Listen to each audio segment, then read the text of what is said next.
Bubagrati prasharongni hamkrani bagui samung khlai tongmani khoroksa khorokni leader chok je kebengi kok samani bubagrani je ideology je bini movement no tui po amno kok phirogui kaham ke buzugui sawi khnairika khnaina din norok जिनको लगता है कि एक दूसरे से Tiprasa fight करके दिल्ली को दिखाए कि हम लोग का अधिकार हमको चाहिए, तो दिल्ली भी देखकर हमारे ऊपर हंसेगा। अरे ये लोग तो एक दूसरे से फाइट करते हैं, एक होकर कैसे अपना डिमांड को पूरा करेंगे।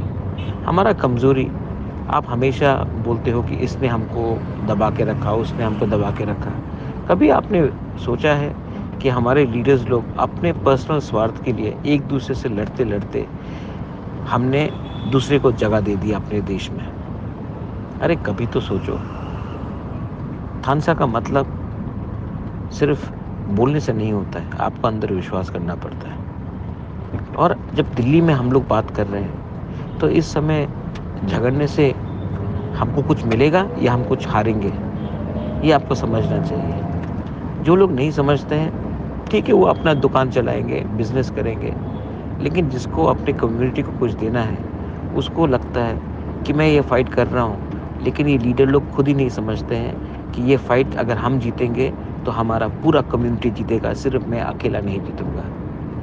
ये इनको समझना चाहिए। बहुत स्वार्थी लोग ही नहीं समझते ये बात। मेरे तिपरासा लोग, आपने मेरे ऊपर विश्वास किया, मैंने आपके ऊपर विश्वास किया।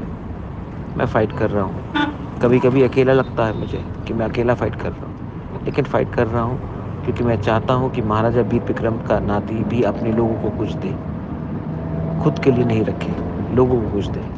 और ये लोग उल्टा सीधा सोशल मीडिया में प्रेस कॉन्फ्रेंस में बोलते हैं। इनको मालूम नहीं है कि आने वाले दिन में इनका बच्चे का क्या होगा, नेक्स्ट जनरेशन का क्या होगा। इनका ज़िंदगी तो गया, अपने बच्चे और अपने दोफा के नेक्स्ट जनरेशन को भी ख़त्म करने की कोशिश में है, क्योंकि लालच है। लालच से कुछ नहीं मिलेगा, विश्वास और थानसा से कुछ मिलेगा। दिल्ली के सामने एक होकर एक आवाज़ में बात करो, अपने आप को कमज़ोर करके हमें कुछ नहीं मिलने वाला है। This is Bubagra messaging to all Tiprasa people.